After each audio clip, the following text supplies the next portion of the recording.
35. But Stockport, for one, doesn't seem to be around no more. Sure. Well, of course he's not sure. You take my word for it, lad. How could they get out? Just take a look.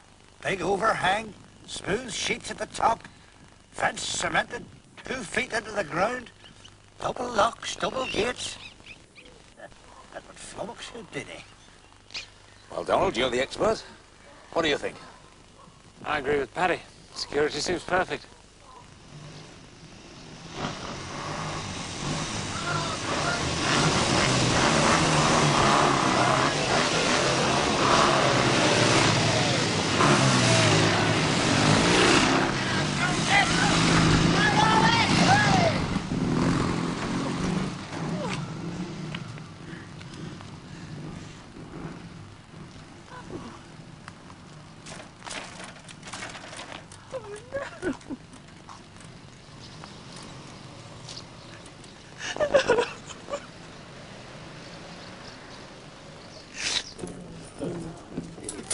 Large one. Please.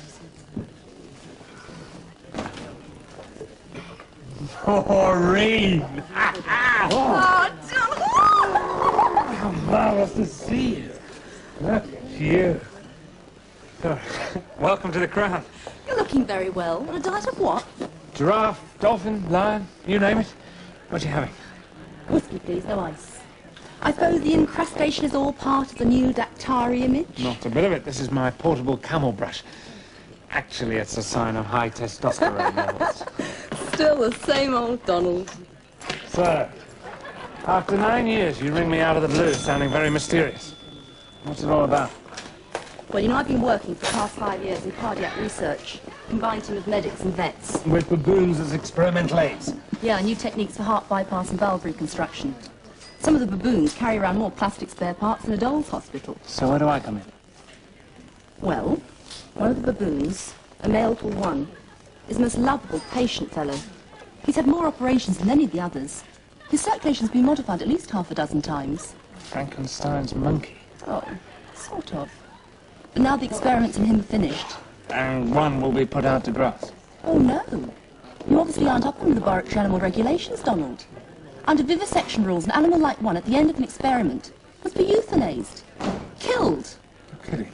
Kidding nothing. All of us in my department think the world of him. He's become one of the family. And we're simply not prepared to have him obliterated after all he's done. So? So we want you to have him here, at the safari park. This animal is he a freak? Ooh, he looks as normal as the next baboon.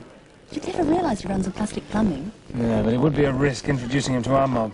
They're a balanced group. They might clobber him. Oh, please, let's try and see. Otherwise he will be put down for sure.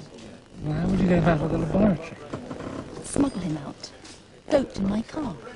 Falsify the records so they think he was euthanized. Maureen, you're a crook. A great, big, beautiful crook. So you agree to the accessory after the fact? One for all and all for one. Evening, George. Evening. Evening. Ah, Maureen. Maggie. Come and join us. Maggie, Maureen, Maggie. How do you do? Hi. You're looking a bit off. Yes, I am, very much off. I've got this awful rash on my arms and neck. It's where George has been all over me. George? You mean the landlord? No, George, my spider. I shouldn't have been quite so familiar with him. It's his hairs that cause this. Thanks. Of course, it's the female of the species is far more deadly than the male. You mean you keep spiders as pets? Donald used to tell me about people who used to keep bizarre creatures. Yes, Maureen is a vet. She and I trained together. Maggie's here at the park. Oh, and you keep us, darling? Oh, no. Well, in a sense I am. God knows he needs one. Maggie is a nurse. She looks after first aid for us. Oh, and I'd see to that rash thing quick. They can be so disfiguring if they become chronic. Don't worry about me. With any luck, I shan't have to resort to the canker powder Donald uses on his feet. Oh, so you are familiar with dear Donald's feet? Only in a professional capacity. What shall I say? Everything from his dandruff to his verrucas. Ah, bazookas. Now that set off my fibrositis. Oh, this is all we need. Bazookas. It was my platoon that knocked out 6 tiger attacks with bazookas Yanks sent over. They're supposed to have no recoil, you know. But firing them halfway across Germany, and I'll give your shoulders some zip, I can tell you. What? Ooh, started off my fibrositis. Ambrose. Hey, Austrian was supposed to be good for fibrositis. You wouldn't happen to have a bottle on you, would you, Mr. Turnip? Time, gentlemen, please. You're imagining things.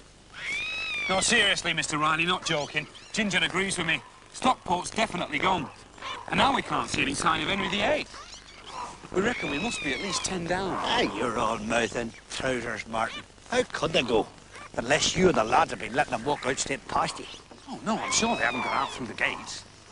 You and your Stockport and your Henry VIII. They haven't been here that long for you to recognise them. Here, I'll do a count. Show you how it's done. Right. Right, there's 3. And 5. That's it. Plus 4, that's a dozen.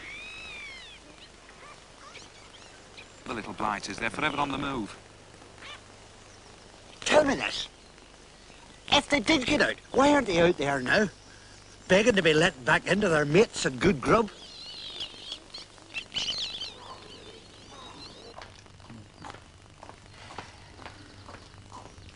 Ethel, can you send this tapeworm off to Cambridge for identification, please?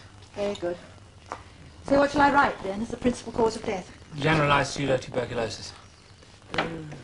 You never have got used to post-mortems, have you? No. I find death unlovely, whether it's of an antelope or a human being. I love pathology. Diagnosis at best is an art. Pathology is a science. You come face to face with reality when you're rooting about in a corpse. Mr. Webb, as you know, wasn't one for making a great palaver out of post-mortems. No. Quick slit in the tummy, peek in, and then off to the bellmongers with them. Pretty much a waste of time as far as finding out about disease processes is concerned. I reckon you've really got to take the corpse to bits. It's the only way we'll advance new medicine. But Mr. Webb's clients, those of them who wanted the bodies back for burying, were always very thankful at how peaceful and undisturbed the poor things looked. Oh, by the way, don't forget to collect the blowpipe from the garage this afternoon. It'll be ready about 5. Oh, will do. Can't wait to try it out. Should be ideal for use with Immobilon. Immobilon? M99 is now called Immobilon. A yellow bottle, the drug. A blue bottle, the antidote. Brings the animal round in minutes. I think you ought to be careful with that, Ethel. 1 drop of that can kill a human. That's why they say here you have to have a syringe filled with the antidote in case you have an accident. I don't like it one little bit. Makes me feel very nervous. Do you have much trouble with the sea lions? Oh, no, not a lot. Oh, Donald has to treat the odd one for a bit of blue eye, that's all. Oh, here, you're getting greedy there. Isn't that one there a bit slimmer than the other one? That old Matilda there? Oh, she's a funny lassie, so she is. Just won't put weight on. Sure you won't, darling. Always hungry, but when she's had a few fish, she acts as if she's full. And then 10 minutes later, she's at it again, crying for more. Like me when I've been to a Chinese restaurant. There you are. You hear that, Mr. Riley? What's that? Look, there. I don't know, it sounds like Morecambe Beach. What? When you walk on pebbles. Oh, hang on a minute, will you? Be careful now. Control! Riley here. Control, go ahead, Mr. Riley. Can you ask Mr. Turner to come down to the sea lion pool for a minute? Right, Mr. Riley.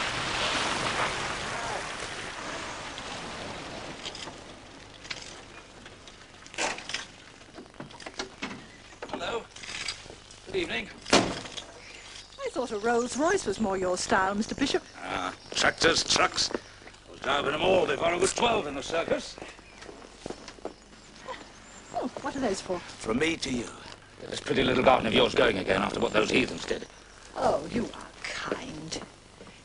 Do you know if the police have caught the people who did it yet? No, not yet.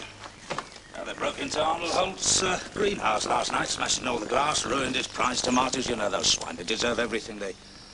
Good grief. What on earth's that, eh? That's just George.